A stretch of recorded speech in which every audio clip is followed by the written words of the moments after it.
Morning all, it's Wednesday morning, welcome back. I'm in the sunny South Lakes today. Weather's not too bad, although there's chances of showers, I think. I've just pulled up at a DX27, it's due a service. Not sure what else to change in it, I'll have to see what the hours are, but I've got all the filters just in case it's a full service. So I'm going to do that, and then I've got a 420 loading shovel to go and drop the back axle oil in. Now the shovel was 5 weeks ago. It was when I was on the training course.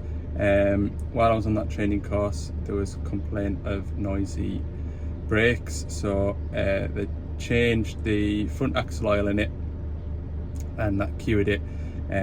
So when I came to service it last week, I presumed that both axles had been done, but they hadn't, just the front axle. So I'm going to go and do the back axles after lunch. And I'll put the rest of that service in because I serviced it last week. I did a 3,000 hour service on it, but you wouldn't have seen that because of so many filter spinning videos last week. I thought we'll just save it, so I'll put the rest of that service in. But yeah, we'll go and get on with this one just now, and yeah, hopefully it stays dry. So I've got the engine just idling there just to warm the engine oil through because the machine was cold. 500 hour service, so I put all filters in, but it's just basically a full engine service. 2 fuel filters, air filters and engine oil. So we'll get that done pretty sharpish. Just wants us to have a look at the pressures on it as well. Tried loading it into the back of a dump trailer and it wouldn't climb the ramp up the dump trailer, which I don't know how steep the ramp was, but yeah, I'll have a look at the pressures going to the track to see if there's any room for adjustment. But yeah, it should be fairly straightforward, like I think. Right, so first job, 22mm spanner, shooting 22 on these, which seems big for a little digger, but there we go, 22. Goodness me. Give that a good nip up last time, didn't I? Drop this engine oil out. Just over 5 litres I think from memory on these. It's a while since I've done a 27. Back end of summer I think it was. Get that dropping out, lovely. And we'll pull the dipstick up. There we go, it'll run nice and smooth now. Oh, it's coming out a treat, look. Right, grab a rag, knock my hand up. I'll dig these bungs out. We'll drop the final drive oils in this, just because I can, and I will. Find a pick, that will do.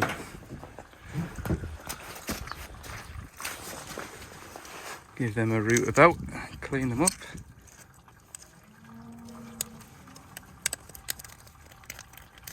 You get the gist. I'll go and do all 4 bungs. There's not a fill bung on these, just a level and a drain. So what I'll probably do is drain it and then rotate it 180 degrees and fill on this occasion. Right, I've cracked these off, so I'll pull this one out first. See if it's got any oil in it to begin with. I can't imagine it shouldn't have. Oh, there's loads in there.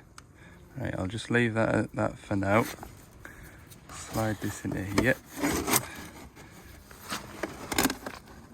Pull that one out. Oh, it's lovely down here. There's hardly a breath of wind.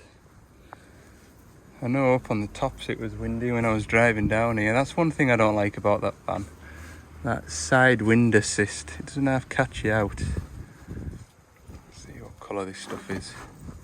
Aye, it's ready for a change, look. Pop that on the track.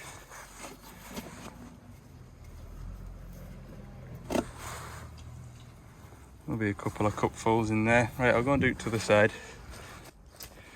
Right, engine oil filter. In a bit of a bad bit. Down there at the bottom.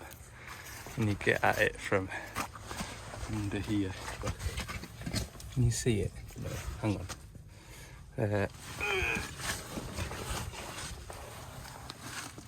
That's it there. I'm going to get it past this harness, and it does make a bit of a mess. So I'll just set you to one side and I'll try and get that out. I've done the engine oil filter.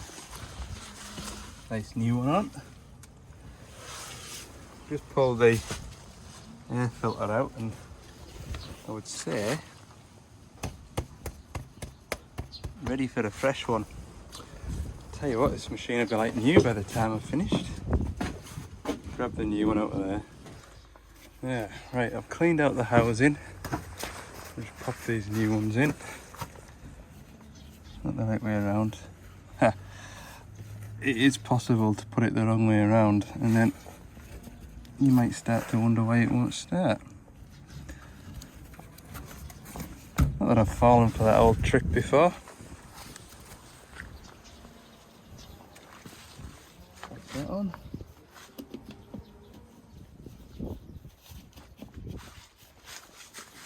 Lovely. Nice and peaceful down here. Do you hear the cows? I don't know if you can hear the cows moving away in the background.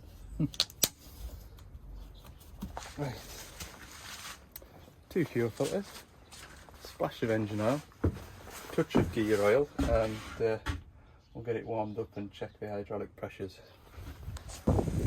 So we've got the first inline filter, which is filtering the fuel from the tank. Goes down into the mechanical lift pump, pumps it up to the top of the engine bay here where the water and fuel trap is, and it comes back down into the injection pump there. So looking at that, the colour quite black. I'll maybe cut it open just to show you once I've got it changed, so bear with us. Can't do this with one hand. There you go, you can see it is a little bit clogged. Definitely ready for a change. Not surprising, a lot of these mini diggers, they'll get filled out of jerry cans.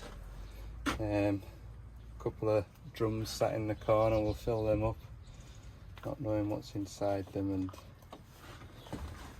end up with a bit of sediment. I'll call it sediment. Can't swear on this channel. Don't like to anyway. Bit of sediment in the bottom of the tank. Inline filter gets the worst of it, like. Right, I'll change that other filter now, look. So, where have I put my pipe clamp doodads? Pipe clamp doodads, there. Clamp this pipe, the in pipe.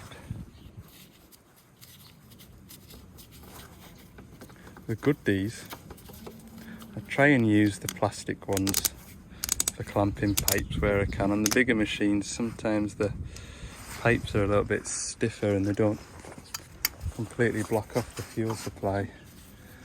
So I'll get this changed. Fuel filter's changed. So in the past with this machine, I had a hell of a bother with it sort of running, stalling and cutting out, and then you could restart it, it'd run again and sort of run for a bit and conk out. And I tried all sorts with it, if truth be told, and in the finish up I ended up fitting a little electric inline lift pump here. So originally you'd have like a bulb primer that you'd squeeze to pump all the fuel through, and my suspicion is this little lift pump here doesn't draw enough through the fuel system to feed the injection pump.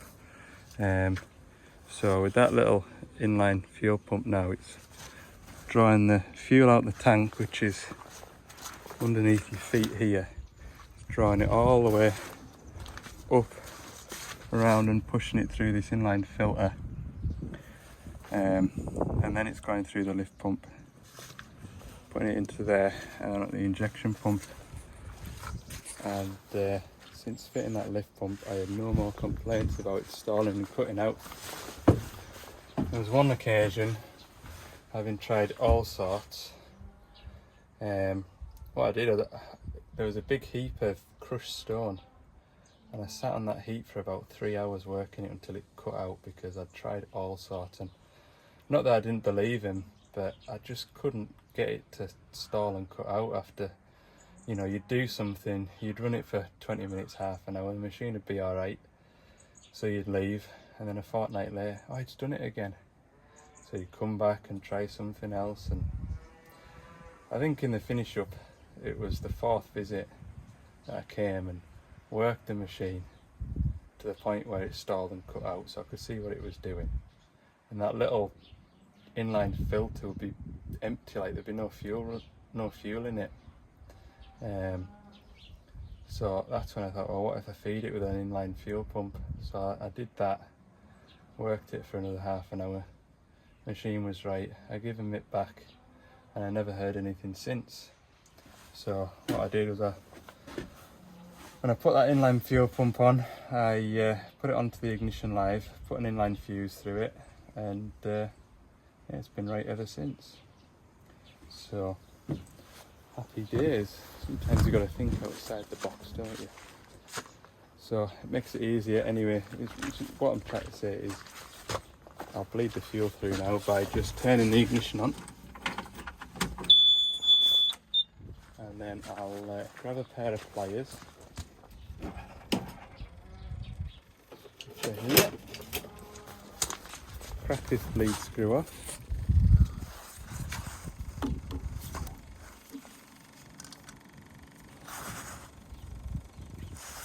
and wait for the fuel to come through. Nice and easy. Engine's running. I've just rolled it forward slightly, and I'll fill the final drive oils now. We're getting there.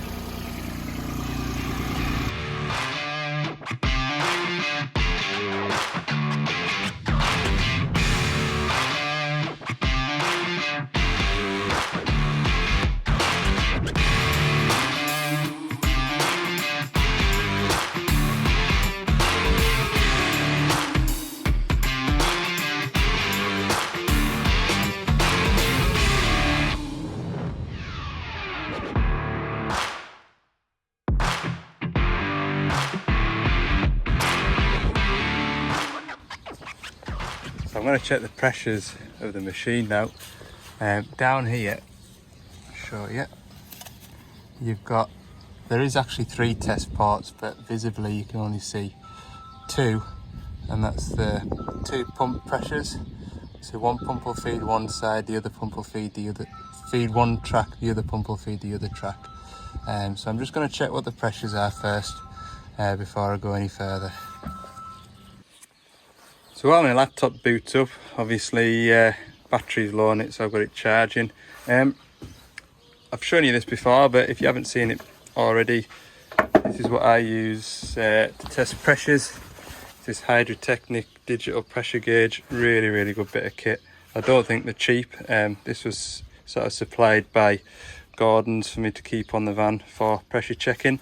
You've got 2 ports here and here, so potentially you could have the other pressure probe into another spot on the machine, and you could read 2 pressures at the same time. You can also use a flow meter on it. Basically, when you plug it in, it recognises what sensor it's reading. And I've got this adapter, the quick release adapter, so it's a female end of those quick release adapters on the machine, so real nice and easy. All I need to do is clip that onto the machine and plug that into my handheld reader, work the machine and see what pressures we're getting. I think I'm just firing up my laptop to double check, but I think it should be about 220 bar, but I'm just not 100% sure, so I'll double check. So if you can hear us, I've got 233 on one pump and 230 bar on the other pump. I'll just quickly show you what I've got on the pumps now.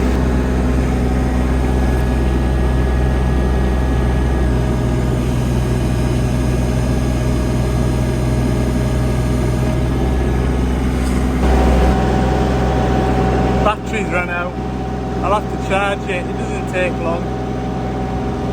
charge it for 15 minutes while I'm having a look, but I think those pressures seem right. So it was 230 bar and 235 bar for P1 and P2. P1 will feed one side track motor, P2 will feed the other side track motor. The acceptable range is 235 to 245 bar, and a 90-degree turn of the relief valve equates to approximately 10 bar. So I'm just going to tweak both relief valves on the valve chest and bring that pressure sort of into the acceptable range. If I do 90 degrees, then that's going to take it to 240 bar and 243 bar, give or take a couple of bar. So yeah, we'll see if that makes a difference. I don't think 10 bar is going to make much difference, but there's a heap of stone around the corner that's quite steep. I'll track it around there and have a go with it. Okay. So I've adjusted the pressure, it's worked out quite nicely. Both are sat at 241 bar, which is sort of slightly over the middle range. Like I say, it should be 235 to 245 bar, so we're well within acceptable range now. So I've altered it by sort of 10, 11 bar, which is good. I've just put some bits back on it, and I'll go and find something to try it on, I think. Well, it'll track up a hill now anyway. I had to stop before the machine would stop. I thought I was gonna fall over. Yeah, it definitely goes up a steep incline now. So yeah, we'll let him have it back. See what he thinks of it. Job's a good one. Right, pack up and on to the next one.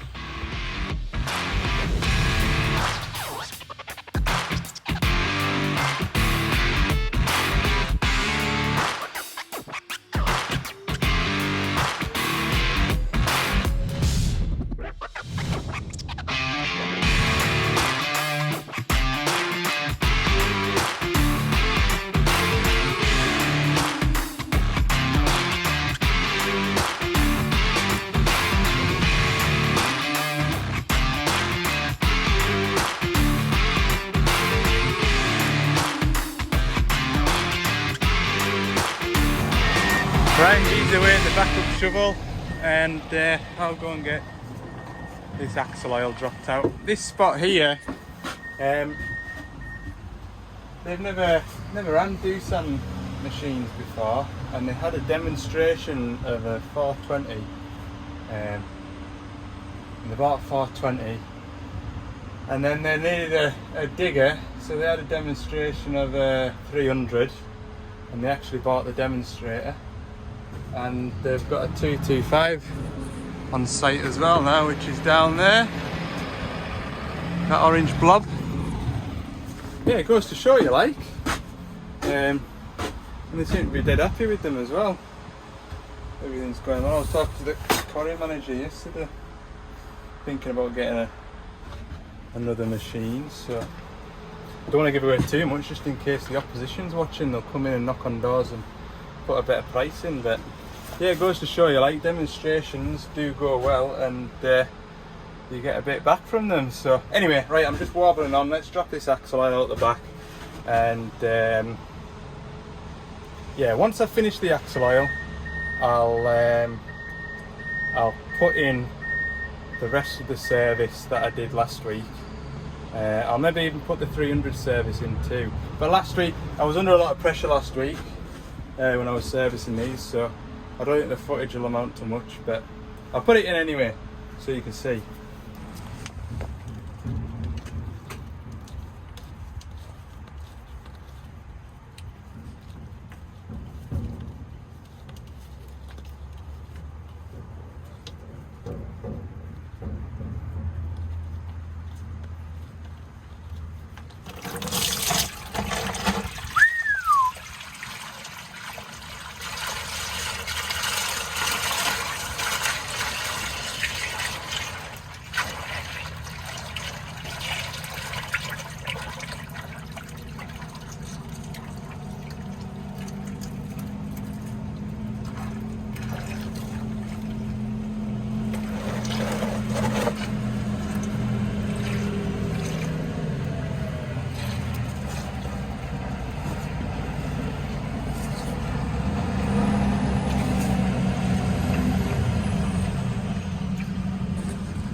Right, that's all my oil's changed in the back axle. I'll get packed up now. Right, axle oils have been changed, so here's the rest of that service in just a brief second. I've got oils draining everywhere, engine oil's drained out, just running out the slew motor oil. Just done one final drive oil, that's drained out, the other side's to do. And I'll start spinning filters. It's kind of turning into one of those days where I need to be in two places at once. I've got a machine back up towards Carlisle that's got an oil leak and they're desperate for us. I've come all the way down here to do this job. They've sort of laid machines down and stopped X, Y and Z to get me to service the machines, so kind of need to get these jobs done and out the way before I can get back up the road to Carlisle. So yeah, it's going to be heads down and crack on. I'll catch back up with you when I've made a bit more progress. Right, quick update. All the filters in here have been changed. Fuel's bled up. Didn't have the same problem as yesterday bleeding the fuel up because this one's got an electric lift pump inside the filter head. So that's all done. I've got engine oil to put in it. The slew gearbox is still draining. Final drive oil still to go in. Got to do the last filter now, which is the hydraulic return filter. Service just about done, but I've done it again. I've overfilled the gearbox. I had it just sort of 2 or 3 mil below the top mark on there. See, that's the top mark there. I had it about there, eh? And I thought, right, 2 more pumps and that'll be it. 2 more pumps, it started coming out the dipstick nozzle. Like I say, that dipstick only just goes into the housing, like.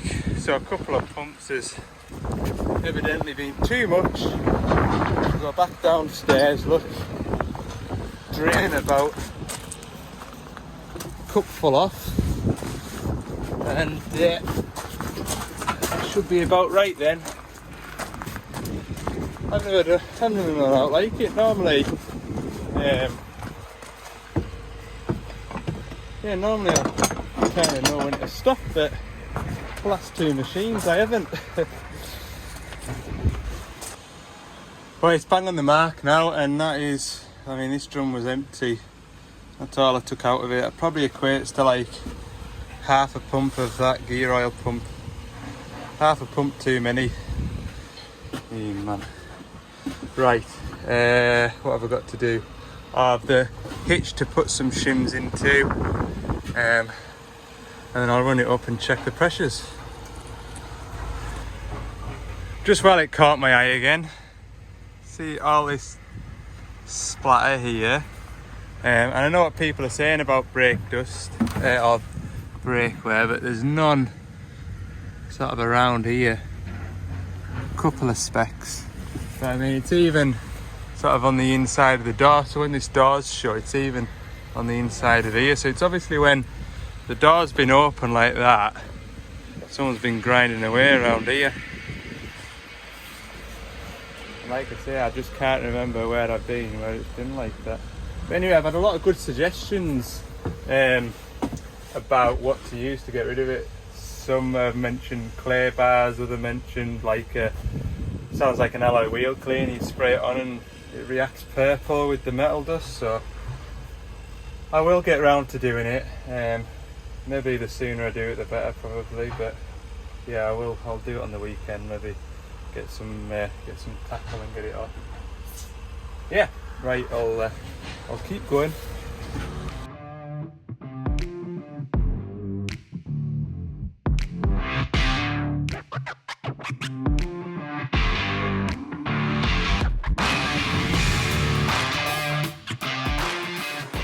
Wasn't too bad. It's only taken one of these shims, which isn't, I think that's a 1.5mm shim in there, all nicely lined up, and that pin should just push back through.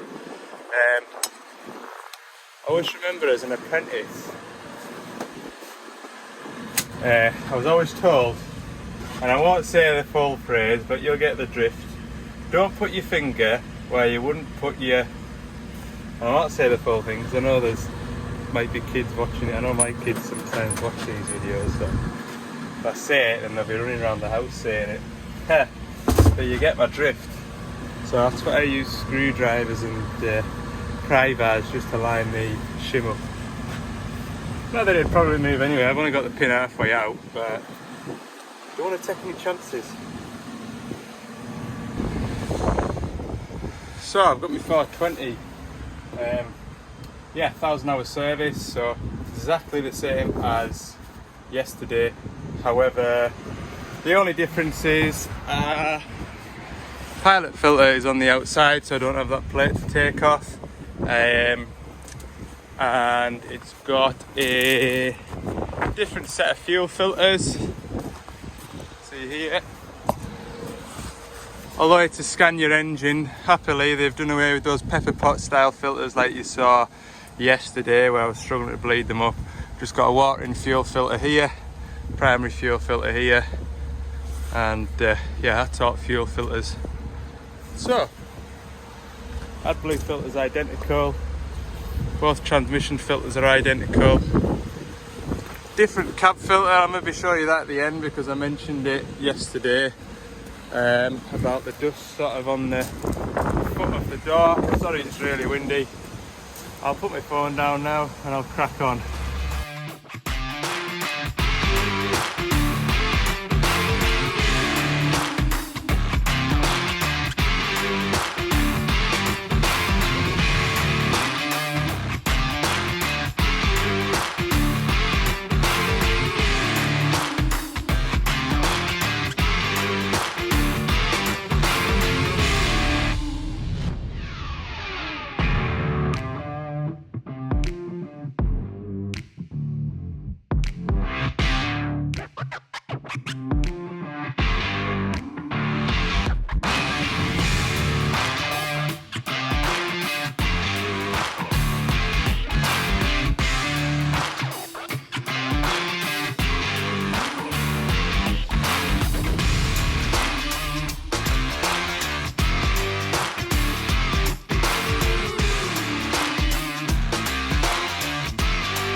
If any of you are paying attention, I have made a bit of a boo-boo.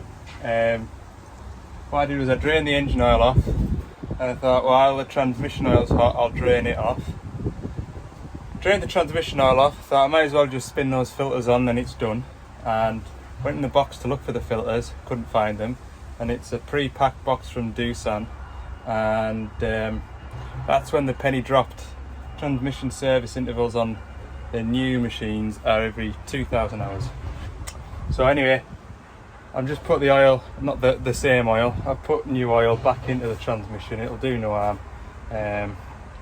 Yeah, I was just force of habit. I wasn't thinking on, I was sort of in autopilot mode, but there'll be no harm done. Just a drum of oil extra used.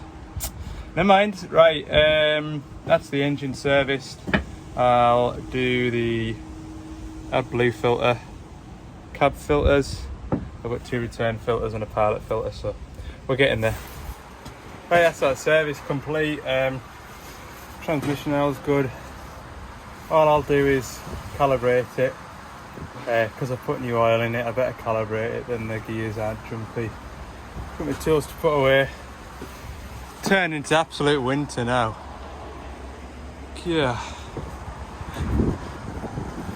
It's proper grim. Proper grim. Anyway, persevere. Yeah, what time are we on? Look, 2 o'clock. 2 o'clock ain't too bad. I'll get that job on the way back. There's a micro digger sprung an oil leak. He phoned us while I was halfway through this 300 service, and he's kind of desperate. He's had to go and hire another machine, unfortunately. But it is what it is. This quarry's kind of stood down operations, so I can service the shovel and the digger. So you can't just do half a service and then say I'll come back next week and do it. So yeah, right, enough chatting. I'll get tidied up, I think. Hope you've enjoyed today's video. I'm sure, although I haven't edited it yet, I'm sure it'll be a lot of time lapses and background music. But yeah, thanks for watching. If you enjoyed the video, give it a like and see you tomorrow.